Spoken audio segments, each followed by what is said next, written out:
7 almas atrapadas entre dimensiones, voluntarios que cruzaron a una dimensión inhumana y volvieron cambiados. Esta es la versión de horror de 7 quedaron atrás en Cuentos de Inteligencia Artificial. Cuento narrado por Mónica Lanzagorta. Procura activar los subtítulos. Comenzamos.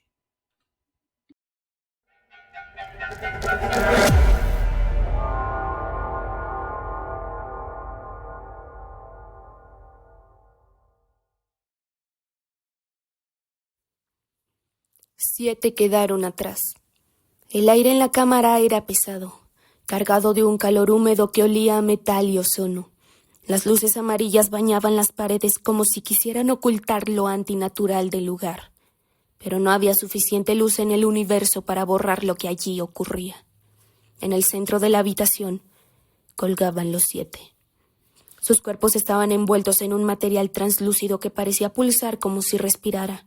Una segunda piel que les robaba cualquier rastro de humanidad. Del techo descendían cables negros que se clavaban en sus cráneos y espinas, conectándolos a las 2 enormes máquinas que latían como corazones oscuros en cada esquina de la sala. ¿Funcionan todavía?, preguntó una voz áspera desde la entrada. Era el doctor Marek, el encargado de este proyecto maldito. Sus ojos, hundidos y rojos por el insomnio, escudriñaban los monitores mientras ajustaba los controles con dedos temblorosos. Junto a él estaba Ellis, una de las pocas asistentes que aún no había abandonado la instalación. «Siguen vivos, si eso es lo que pregunta», respondió Ellis, sin molestarse en ocultar su desprecio. «Pero ya no son ellos». Marek frunció el ceño, ignorando su tono. Sabía que ella tenía razón.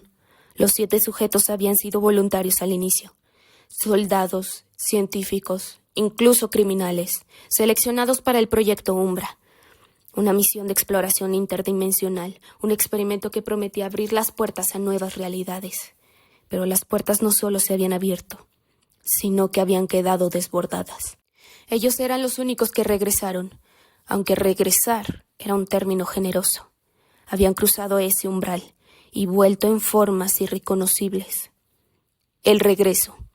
Ellie se acercó a una consola, donde una serie de lecturas mostraba actividad cerebral fluctuante. Señaló la gráfica más estable. El sujeto 4, parece estar recordando algo. Marek apretó los dientes. La idea de que estos seres aún pudieran recordar algo del otro lado lo llenaba de un horror que no podía expresar. Miró hacia el sujeto 4. Su forma era humanoide pero deformada. La piel parecía fundida con el material que lo envolvía. Sus extremidades eran demasiado largas y su rostro estaba oculto tras una capa de membranas translúcidas. De repente, un sonido metálico llenó la sala. Un gemido bajo, como si las máquinas estuvieran murmurando. Pero Ellis lo reconoció al instante. No eran las máquinas. Era uno de ellos. «Está tratando de hablar», dijo sin apartar la mirada del sujeto 4. Marek se acercó, sus botas aplastando fragmentos de escombros en el suelo. Activó un canal de audio conectado a los sistemas nerviosos de los sujetos. «4, ¿puedes oírnos?», preguntó, su voz entrecortada. Hubo un largo silencio, roto solo por un sonido húmedo, como si algo viscoso se estuviera moviendo dentro de un recipiente cerrado. Y entonces la voz llegó. «Ellos no quieren que volvamos».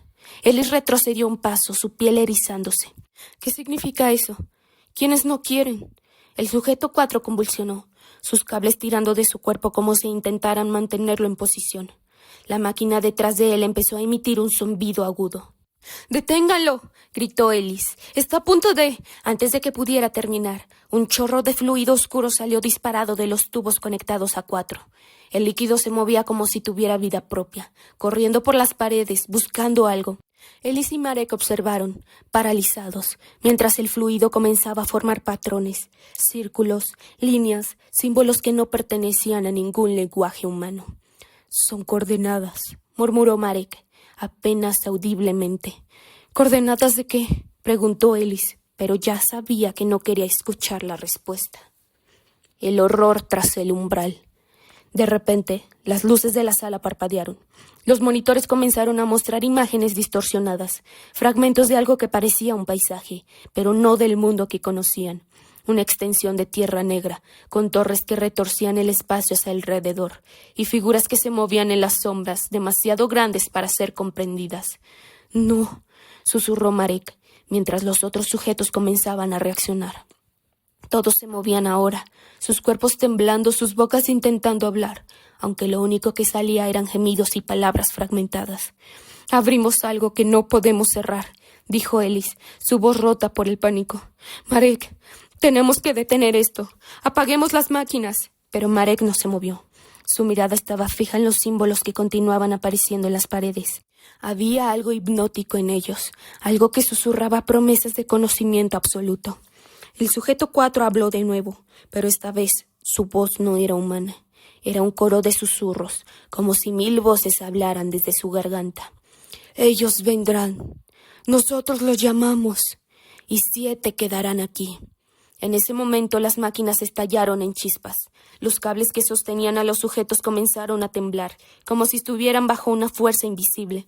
Ellis intentó correr hacia el panel de control, pero un chorro del fluido oscuro salió disparado, golpeándola en el pecho. Marek gritó cuando la vio caer, su cuerpo envuelto por el líquido que parecía devorarla, fusionándola con el suelo. Los 7 cuerpos comenzaron a ascender, los cables tirando de ellos hacia el techo. La luz amarilla de la sala se tornó roja y un sonido bajo, como un rugido contenido, llenó el espacio. «¡Ellis!», gritó Marek, pero ya era demasiado tarde. Los símbolos en las paredes se activaron, brillando con un resplandor antinatural. Y entonces lo vio. Un ojo gigantesco, formado por las sombras y los patrones, observándolo desde el otro lado del umbral. El final que quedó. Cuando el equipo de rescate llegó a la instalación semanas después, no encontraron a nadie. Solo las 7 figuras seguían colgadas, inmóviles, envueltas en sus membranas translúcidas. Las máquinas estaban apagadas y las paredes estaban cubiertas de los mismos símbolos oscuros. Uno de los rescatistas se acercó a los cuerpos. Al observar más de cerca, notó algo que lo hizo retroceder con horror. Sus ojos estaban abiertos, mirando fijamente, como si aún estuvieran conscientes. Y entonces, uno de ellos movió los labios. Ellos vendrán. Gracias por acompañarnos en este viaje literario con el cuento de hoy. Espero que hayas disfrutado de esta historia tanto como para ganarme tu me gusta y suscripción. Deja un comentario contándonos qué te pareció este cuento y compártelo con tus amigos que aman las historias de horror y ciencia ficción. Recuerda que este es solo uno de los 365 cuentos que estaremos compartiendo durante un año entero, así que no te pierdas los relatos anteriores ni los que están por venir.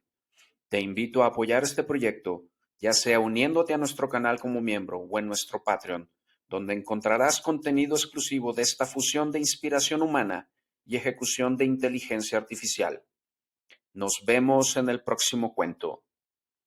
Adiós.